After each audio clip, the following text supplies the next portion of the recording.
Bakal capres dari Koalisi Perubahan Anies Baswedan belum juga mengumumkan siapa sosok cawapresnya.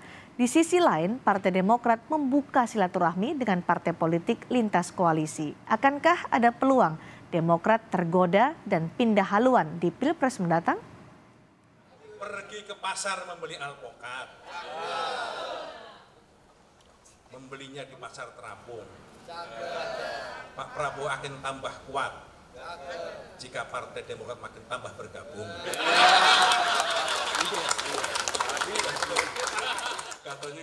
Itulah pantun dari Sekjen Partai Gerindra saat bertemu dengan Sekjen Partai Demokrat 20 Juli lalu. Sekjen Partai Gerindra Ahmad Muzani menyebut partainya tak bermaksud menggoda keputusan politik Partai Demokrat yang telah mendukung Anies di Pilpres. Kalau kami berkomunikasi dengan Partai Demokrat tidak bermaksud menggoda keputusan politik yang sudah diputuskan oleh Partai Demokrat. Ini bagian dari upaya kami untuk saling terus membuka silaturahmi dan bergandengan tangan. Sementara itu, Ketua Umum Partai Demokrat Agus Harimurti Yudhoyono menyebut Partai Demokrat solid di Koalisi Perubahan. AHY juga tetap konsisten mendukung Anies di Pilpres 2024 meski Anies belum juga mengumumkan sosok bakal cawapresnya. Tetapi saya yakinkan bahwa Demokrat hari ini juga tetap serius untuk membangun koalisi perubahan.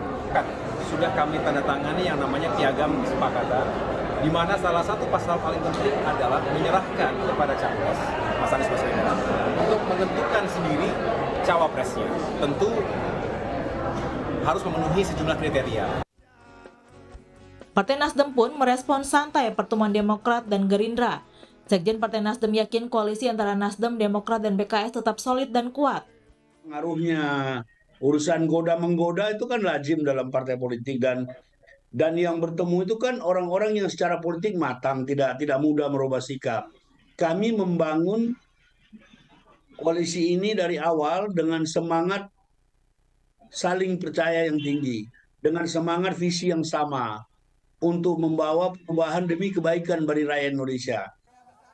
Tak hanya Gerindra yang mencoba mendekati dan menjalin konsolidasi dengan Partai Demokrat, PDIP juga membuka komunikasi politik dengan Partai Demokrat lewat pertemuan Ketua DPP PDIP Puan Maharani dengan Ketua Umum Partai Demokrat AHY 18 Juni lalu. Kedua elit parpol memaknai pertemuan tersebut sebagai salah satu momen bersejarah bagi kedua parpol. Meski sudah ada 3 bakal capres, koalisi parpol masih saling tunggu mengumumkan siapa bakal cawapres masing-masing. Peta koalisi pun berpotensi berubah hingga menjelang pendaftaran bakal capres-cawapres. Tim Liputan Kompas TV. Ketua Umum Partai Demokrat AHY menyebut tetap solid mendukung Anies Baswedan, tapi ada silaturahmi yang dibuka oleh elit Demokrat dengan parpol lintas koalisi. Inikah peluang Demokrat tergoda dan mungkin pindah haluan di Pilpres mendatang? Kami akan membahasnya bersama dengan Herzaki Mahendra, Kepala Badan Komunikasi Strategis Partai Demokrat, dan Ahmad Khairul Umam, Direktur Eksekutif Indo Strategik. Selamat malam, Mas Zaki, Mas Khairul Umam. Selamat malam, Mbak Cindy. Mbak Cindy. Selamat malam, Mas Zaki. Mas Zaki, kan katanya Anies Baswedan akan mengumumkan cawapres pulang haji. Sudah hampir sebulan setelah pulang haji belum diumumkan juga nih. Demokrat gimana sikapnya terkait dengan pengumuman cawapres Anies ini? Ya, kalau kami sudah tegas dan jelas sampaikan sebelumnya, kita terus berkomunikasi dengan Mas Anies. Mas Anies juga sudah memahami apa yang menjadi concern, apa yang menjadi perhatian kami ya. Melalui Mas AHY sudah disampaikan dan selama ini juga komunikasi mereka berdua ini intens gitu. Jadi kalau bagi kami langkah apa yang diambil oleh Mas Anies Baswedan sampai dengan saat ini itu semua juga sudah dikomunikasikan kepada kami termasuk apa yang menjadi pertimbangan dan bagaimana rencana-rencana ke depannya. Nah ini jadi kalau kita bicara mengenai deklarasi sepenuhnya dengan Mas Anies ya yang menentukan waktunya. Tapi arah ke sana semua itu komunikasinya dilakukan. Tapi kan Mas Zaki, Demokrat minta segera di bulan Juni mundur, ditunggu setelah haji. Haji sudah selesai, sudah pulang, sudah hampir sebulan, masih belum diumumkan juga. Ada deadline lagi nggak dari Demokrat untuk Anies Baswedan? Sudah cukup sebenarnya di bulan Juni lalu itu sudah kami sampaikan. Nah setelah itu ada pertemuan makin intens antara kami dengan Mas Anies dengan tim 8. Lalu Mas Anies dan Mas AHY juga seringkali berdiskusi berdua ya secara tertutup. menyampaikan apa yang menjadi aspirasi dari kader Demokrat, konstituen dan masyarakat yang ditemui oleh Mas AHY, dan Mas Anies mengamini itu semua gitu. Jadi sudah Mas Anies juga dan kami berada di istilahnya itu on the same page gitu ya, berada di halaman yang sama, punya keyakinan yang sama bahwa kita memang masalah cawapres ini menjadi figur sentral juga dan menentukan dalam konteks pemenangan. Tapi masalah waktu ini kami juga masih berhati-hati dan berhitung terus. Apa yang dihitung? Yang tepat gitu loh. Apa yang dihitung oleh Demokrat? Kan tinggal nunggu.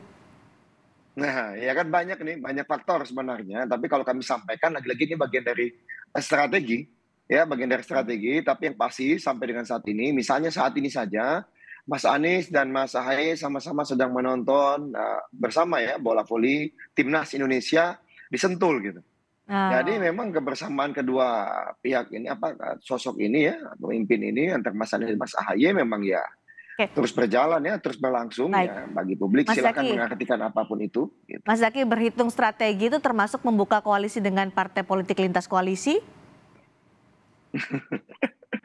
Gini, langkah kami bertemu dengan teman-teman Gerindra kan emang langkah yang sebenarnya menurut kami wajib dilakukan oleh siapapun, oleh partai manapun. Karena bagaimanapun kita ini kan membangun bangsa tidak bisa sendirian gitu. Kalau kemudian ini diartikan dalam konteks katakanlah opsi lain atau membuka pintu lain, ya itu silakan saja, sah-sah saja bagi publik jika berpikir seperti itu. Tapi bagi kami, ya kita dalam membangun koalisi itu tidak bisa menutup diri. Situasi saat ini masih sangat cair dan dinamis, ya tentu saja kita punya harapan yang sama nih. Pada saat bertemu dengan teman-teman Gerindra, ternyata harapannya juga sama. Kita ingin pemilu jujur, adil, ya jujur, adil, demokratis, tanpa tekanan, intimidasi dan kecurangan. Jadi meskipun kita katakanlah saat ini berbeda koalisi, kita saling menghormati juga posisi masing-masing. Kami dengan Mas Anies, Gerindra dengan Pak Prabowo. Ya ini malah bagus kan. Seharusnya hal seperti ini nih yang harus terus dilakukan. Beda pandangan, beda koalisi saat ini, tapi terus jalin komunikasi. Jadi sejuk ini politik kita gitu. Baik, dengan Gerindra yang lintas koalisi ternyata ada something in common, ada sesuatu yang sama. Ada kesamaan antara dua ini masuk dalam strategi silaturahmi ya. Oh banyak ya, banyak yang sama dengan Gerindra. Nah, saya akan putarkan pernyataan dari Ketua Umum Anda, Mas Zaky, Mas AHY, soal jika AHY menjadi cawapres dari Anies Baswedan, apakah akan ada partai yang akan keluar dari koalisi? Kita dengar. Kalau AHY nggak jadi cawapres, gimana Demokrat? Dibalik, kalau Mas Anies menetapkan Mas AHY sebagai cawapres, apakah ada yang ingin pergi? Nah, itu baru fair. Tapi insya Allah, saya di sini di malam yang baik ini insya Allah 14 Juli, saya masih punya keyakinan dan harapan tentunya bahwa pertanyaan-pertanyaan itu adalah pertanyaan-pertanyaan yang biasa dalam sebuah konstelasi politik. Ini kode apa sih Mas Zaky atau ultimatum dari Ketua Umum Anda? Ya itu kan pertanyaannya selama ini seringkali ya dari Oktober 2022 selalu sama. Kalau Mas AHY tidak dipilih oleh Mas Anies sebagai cawapres, apakah Demokrat akan keluar? Ya menurut kami pertanyaannya tidak lengkap gitu. Ya kita bisa juga pertanyakan kalau memangnya Mas AHY dipilih Mas Anies, apakah ada yang akan keluar? Kan begitu gitu. Dan ada gitu yang mau keluar dari koalisi kalau AHY jadi cawapres? Iya. Nah, maksudnya ini kan kita hanya memberikan logika bahwa harus lengkap. Jangan hanya seakan-akan, wah kalau tidak AHY lalu Demokrat akan keluar. Padahal ya kalau AHY apakah akan ada yang keluar? Kan begitu. Ini kan baru adil nih gitu kan. Nah kalau bagi kami konsisten saat ini komitmen di koalisi perubahan. Kami mengapresiasi Gerindra, teman-teman Gerindra. Dan Pak Prabowo karena berani mendeklarasikan maju sebagai capres. Karena seperti inilah seorang partai besar, seorang tokoh itu yang memiliki kendaraan politik dan punya peluang, ya berani maju gitu. Ya kan, ini kan menunjukkan kemandirian dan ini akan menjadi amat baik buat demokrasi kita, bagi masyarakat kita karena akan punya banyak opsi. Harapan kami minimal 3 calon ini akan maju, Mas Ganjar, Pak Prabowo. Ini Anda menyebutkan Prabowo padahal Anda punya yang didukung sendiri Anies Baswedan. Saya akan tanya ke Mas Umam. Mas Umam, jadi gimana posisi Partai Demokrat di koalisi perubahan? Apakah ya sesolid itu atau tadi seperti disebutkan oleh Mas Zaky ada banyak kesamaan dengan Partai Gerindra, mungkinkah akan berubah koalisinya? Mbak Cindy, saya pikir apa yang dilakukan oleh teman-teman di Partai Demokrat bisa saja kemudian manuver itu kemudian ditujukan sebagai sebuah warning, political warning kepada Mas Anies Baswedan selaku capres, karena per hari ini memang betul apa yang diharapkan, diekspektasikan terkait dengan proses deklarasi masih belum terjadi. Bagaimanapun juga Anies tentu harus berhitung secara cermat. Dia bukan capres dari kelompok di pro keberlanjutan, bukan dari elemen yang didukung oleh kekuasaan. Kalau misal kemudian ingin menciptakan mesin politik yang solid, maka salah satu yang bisa dilakukan adalah percepatan. Nah, ini yang kemudian diakui atau tidak kemudian berdampak pada belum efektifnya mesin politik tim dari capres Anies Baswedan, sehingga dari sisi elektabilitas juga belum optimal. Nah, kalau misal kemudian itu dilakukan, mungkin bisa saja itu menjadi trigger yang cukup positif bagi dia. Tapi problemnya, pertanyaannya kemudian kapan? Tadi Mbak Cindy sudah menanyakan berkali-kali kepada Mas Zaky, kenapa deadline pertama sudah selesai, kemudian ada deadline kedua, nanti akan ada deadline keberapa? Nah, itulah yang kemudian harus dijawab oleh Anies. Bagaimanapun juga, besar kemungkinan Anies sendiri seolah mungkin tidak mampu bergerak secara leluasa, meskipun secara deklarasi itu diserahkan hak prerogatifnya kepada dia. Tetapi saya menduga besar kemungkinan langkahnya masih kemudian dipengaruhi oleh salah satu partai. Dalam konteks ini adalah Nasdem. Karena bagaimanapun juga sikap dan juga positioning Nasdem di hadapan pemerintah seolah masih gamang. Di satu sisi ingin mengamankan dua menteri yang masih tersisa di pemerintahan, meskipun yang satu kemarin sudah dikoreksi dan quote by quote sudah diikhlaskan, sudah legowo, tetapi kemudian di sisi lain ingin menggarap ceruk perubahan. Nah, dua strategi, dua pendekatan ini diakui atau tidak, akan juga berpengaruh pada tidak optimalnya misalnya Nasdem untuk menggarap ceruk perubahan. Kalau misal memang konsisten untuk betul-betul secara serius menggarap ceruk massa basis pemilih loyal dari kekuatan pro perubahan, maka posisinya harus. Mas Umam. Nah, kalau itu tidak dilakukan, maka baik Nasdem maupun Anies rasanya kemudian menjadi agak gampang di dalam melangkah. Kalau demikian, Mas Umam, analisa Anda, masih lama Anies akan mengumumkan bacawa presnya? Semua bergantung kepada Anies. Kalau misal kemudian Anies berani melakukan percepatan, harusnya kemudian bisa menyelesaikan itu dengan komunikasi, terutama di simbol-simbol kekuatan politik di tiga basis partai itu. Saya pikir di level Demokrat, tadi disampaikan Mas Zaky berkali-kali sudah disampaikan warning itu. Kemudian PKS sepertinya juga sudah oke-oke saja. Saya pikir teman-teman Nasdem harus membaca betul secara serius kapan kemudian percepatan itu harus dilakukan. Situasinya berbeda Mbak Cindy, di 2019 dengan 2024. Kalau dulu di 2019 itu pendaftaran capres-cawapres itu pada 10 Agustus 2018.